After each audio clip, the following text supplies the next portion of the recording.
Bonjour à tous et bienvenue sur ce petit tuto qui va nous apprendre comment connecter un disque dur sur la box NB6 de SFR. Ce tuto est transposable sur la box NB4 de SFR aussi. Ça va permettre de prendre un disque dur, de le brancher sur la box, de pouvoir avoir accéder à ces fichiers via le réseau local. Il ne sera pas accessible depuis Internet, il sera accessible que localement dans la maison. Et ensuite, on pourra aussi faire un deuxième petit réglage en option qui permettra aussi de pouvoir accéder directement aux fichiers vidéo sur la télé via le boîtier télé de SFR, que ce soit le classique ou le Evolution, donc un décodeur gris ou un décodeur noir, pour faire court. Voilà, donc je vais vous expliquer toutes ces petites étapes, plein d'étapes simples. Voilà, donc déjà, on va commencer par préparer le disque dur depuis le PC, ou Mac, hein, mais enfin là ici on est sur un tuto qui est transposable sur Windows 7, 8, 8.1 et 10. Après, sur un autre système d'exploitation, peut-être qu'il faudra voir d'autres tutos pour préparer le disque. Enfin bref. Ici, donc du coup, le disque dur USB, un disque dur classique, c'est pas excessif en prix. Je le branche sur le PC.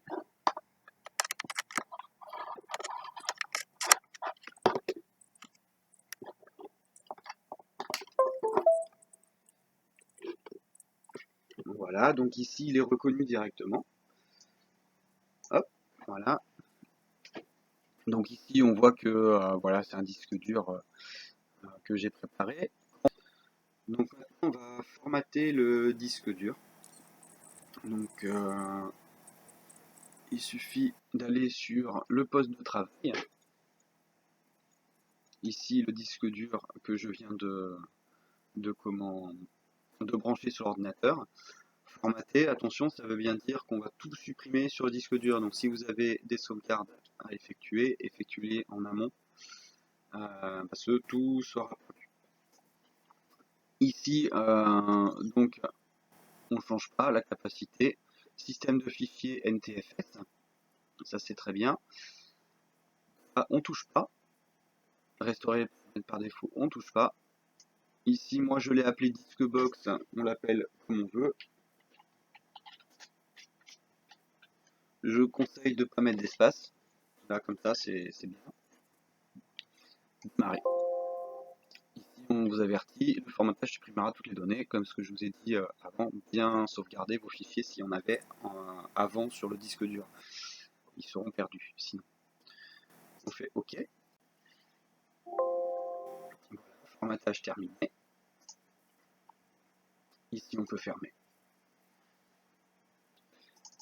Ici, on ouvre, effectivement, il n'y a rien du tout.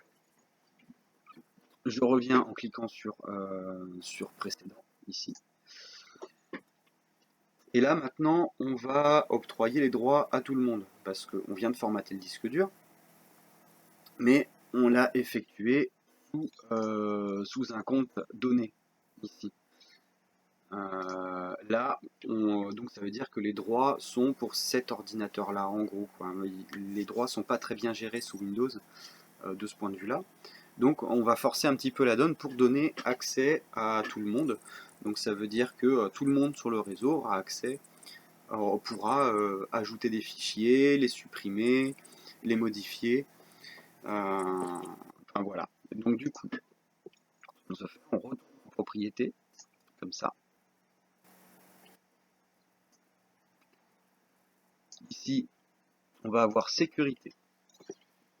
Donc en sécurité, ici on voit qu'il y a déjà plusieurs personnes. On va rajouter une personne. Donc modifier, ajouter. On va écrire tout le monde. Pour les utilisations anglaises, c'est everybody.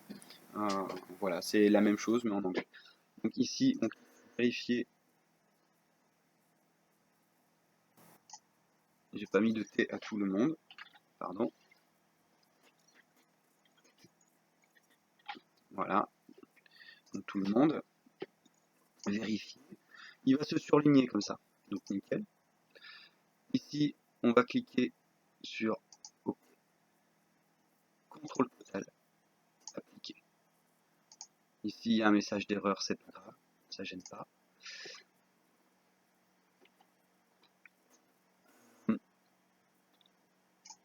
OK. Ici, on va aller en dessous sur avancer. Ici, on vérifie qu'on a bien. Ici, on voit Ewarn, qui est le nom d'utilisateur. Ici, je vais faire modifier le propriétaire. Je vais réécrire tout le monde. Comme ça, tout le monde sera le propriétaire du disque dur. Remplacer le propriétaire des sous-conteneurs et des objets. En gros, ça veut dire que toute l'arborescence qu'on va créer un dossier sera bien à tout le monde et non pas qu'à un seul utilisateur. Tout le monde y aura accès. Voilà, c'est pas un partage sécurisé par utilisateur. On est bien là sur tout le monde peut accéder au dossier dans le réseau local. Donc, une fois le, le formatage effectué, nos droits à tous appliqués sur le disque dur. On va créer une première arborescence. Une première arborescence, donc on clique sur le disque dur. Une première arborescence, ça va faire, par exemple, on va prendre un dossier, nouveau dossier.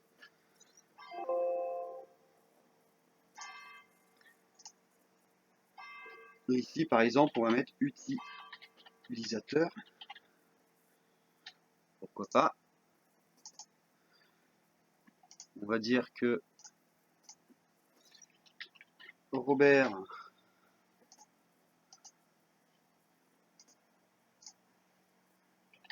Jean et allez hop.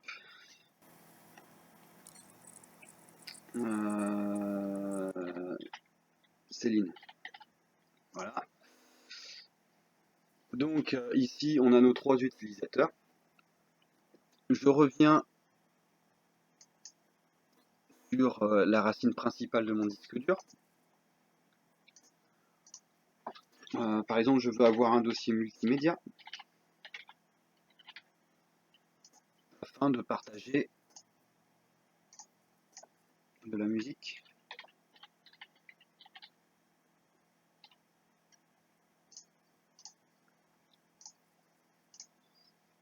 de la vidéo.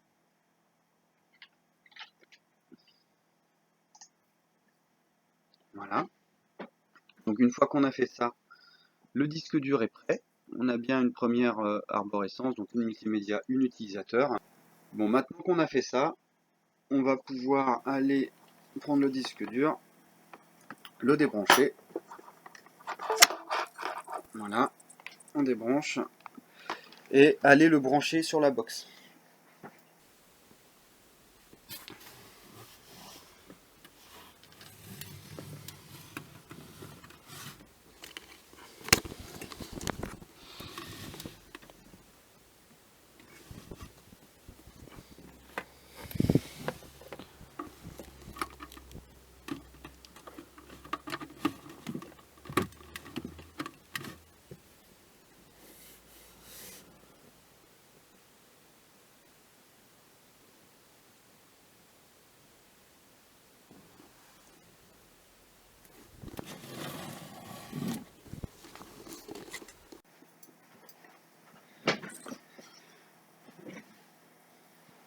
Alors, à l'arrière de cette box, il y a un port USB. Je vous conseille d'utiliser celle de l'arrière.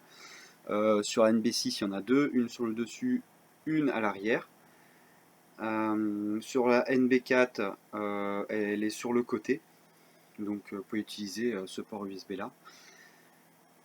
Pour quand vous avez connecté la clé USB, on va dire le petit danger, c'est d'avoir déconnecté un câble ou quelque chose comme ça. Vérifiez bien que vos câbles soient bien enfoncés avant de remettre en place votre box. Alors maintenant, on va passer à la partie de configuration du côté de la box. Donc pour ça, on va ouvrir un navigateur internet. Donc choisissez celui que vous voulez, celui que vous utilisez habituellement. Ici, on va taper comme adresse 192.168.1.1 qui est l'adresse de la box. Voilà, on arrive sur l'accueil. Moi, c'est l'accueil pour la NB6. La NB4 est légèrement différente, mais les applications restent transposables. Dans État, réseau V6, Wi-Fi, etc., on a relativement la même chose. Ici, dans Applications, puisque c'est là où le tuto, dans ce sens que le tuto part. Donc du coup, on va les partager dans le fichier. Donc c'est ce qu'on veut faire. Ici, on nous demande l'identifiant, donc qui est souvent admin. Et le mot de passe, si vous ne le connaissez pas, vous prenez le mot de passe Wi-Fi qui est marqué à l'arrière de votre box sur une étiquette. Ce sera ce mot de passe là, si vous ne l'avez pas déjà changé. Une autre solution, c'est d'appuyer sur le bouton comme indiqué ici et continuer. Donc moi je rentre le mot de passe puisque je le connais.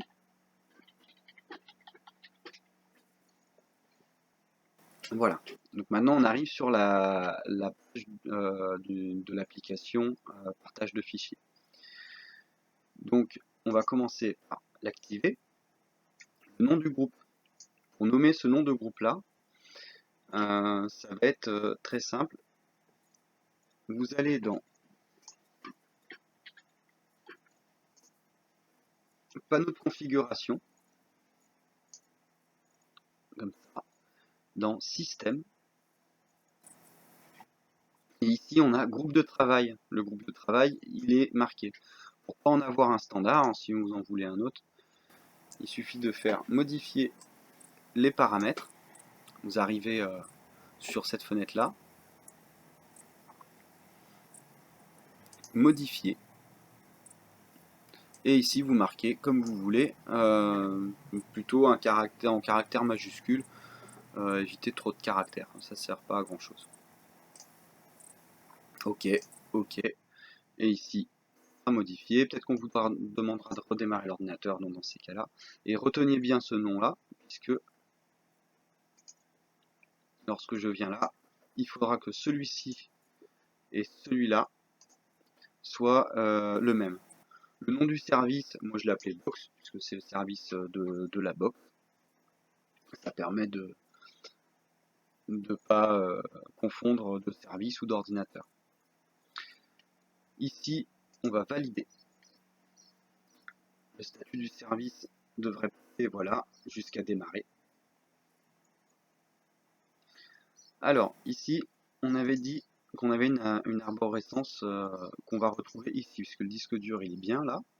On le retrouve très bien en partition NTFS comme on a formaté. Là, par exemple, je veux, si je veux utilisateur ici, par exemple, le dossier utilisateur, utilisateur, voilà, je l'ajoute. Donc le service s'arrête et redémarre.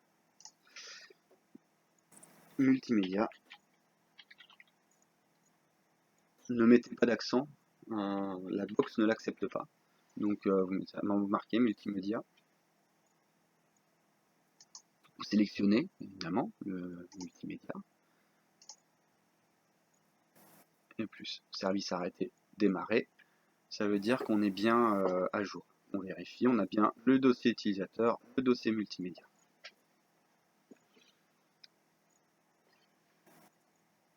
Maintenant, pour voir si tout ça, ça a bien fonctionné, on va dans notre explorateur de fichiers. Réseau. Ah voilà, réseau. Donc, on va dans réseau. Et ici, on trouve le petit truc box. Donc il y a le nom du PC qu'on a, Moi j'ai un réseau déjà effectué. Et on va donc sur le service Box comme on l'a nommé. Et là on a bien par exemple multimédia, vidéo. On va mettre une petite vidéo dessus. Voilà. Donc ce qu'on va voir, c'est un petit peu le défaut de. Donc là je passe bien par câble, hein, en câble Ethernet. Ça veut dire que je suis en gigabit. Donc là, normalement, je devrais pouvoir transférer en pratique à plus de 70 MO par seconde via la box. Le défaut est qu'on sera à 2 MO seconde, 3 MO au maximum. Mais 2 MO de moyenne, quoi, en gros. On veut transférer de la vidéo, c'est un petit peu long, mais enfin bon, ça va. C'est pas non plus quelque chose, on va dire, de très important pour faire du petit partage de fichiers. La problématique sera plus sur les vidéos en HD, où là le débit en fait il va être relativement lent et pas forcément adapté.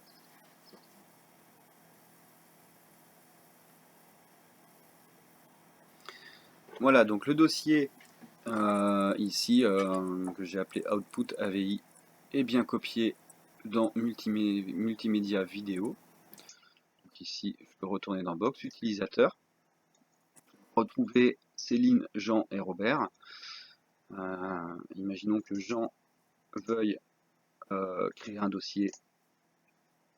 Il pourra créer un dossier. Si dans ce dossier, il veut créer un document texte, il pourra le créer. Il pourra évidemment le modifier, l'enregistrer,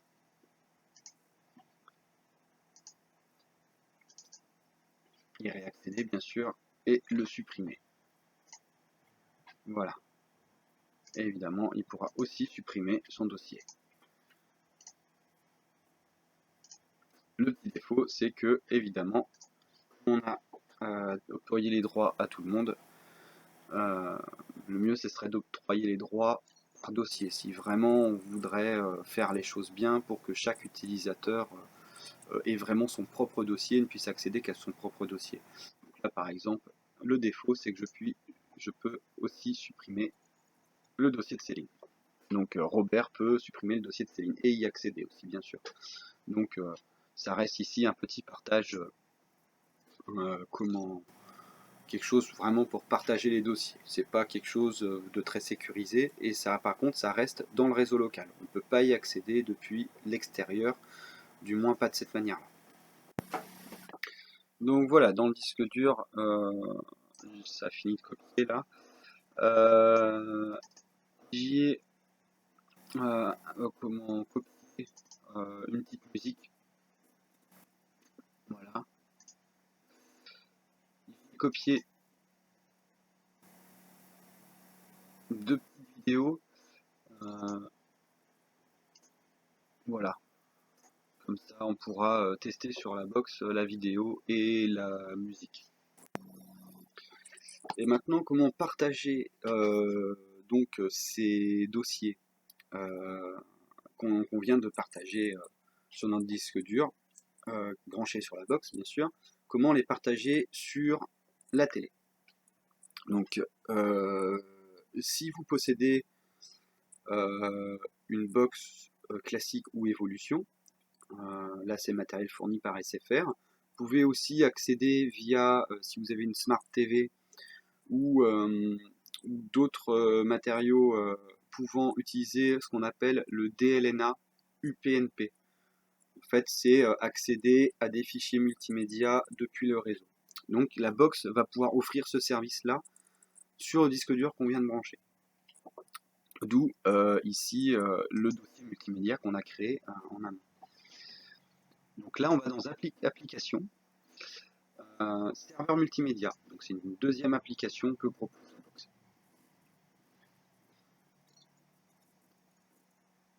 Voilà. Donc ici, on va activer le service UPnP AV, sachant que UPnP et DLNA sont des protocoles près similaires. Ou pour vous, dites-vous que c'est à peu près que c'est la même chose. Ça sera plus simple. Ici, donc vous validez le service ici. Voilà, ici. Démarrer, 0 fichier trouvé. Donc là, je vais supprimer ce que j'avais avant. Voilà, donc vous arriverez sur une page comme ça. Donc pas de répertoire partagé. Là, je vais mettre mon dossier multimédia plus.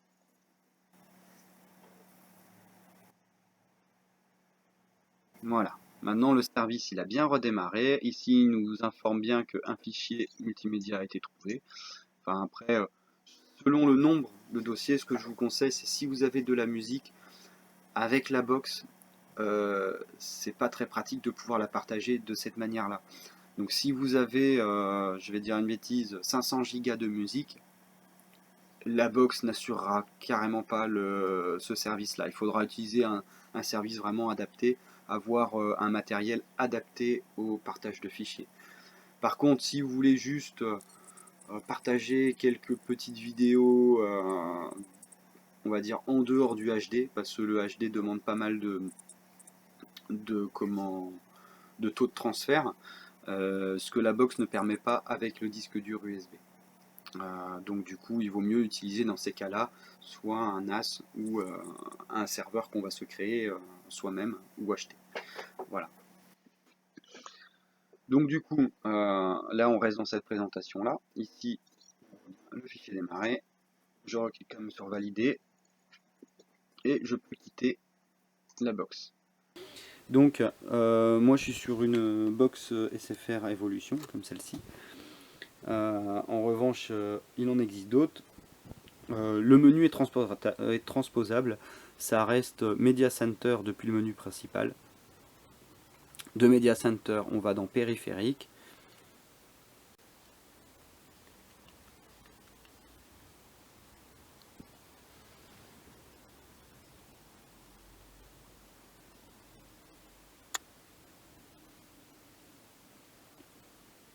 Donc de multimédia, ici on a bien une musique. On va essayer de la jouer en appuyant sur sélectionner. Voilà. Donc on voit bien.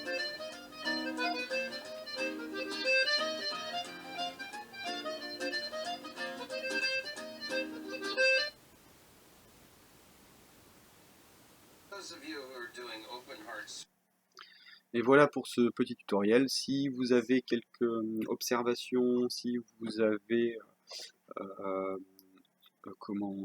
besoin d'explications supplémentaires sur le sujet de ce tutoriel, n'hésitez pas.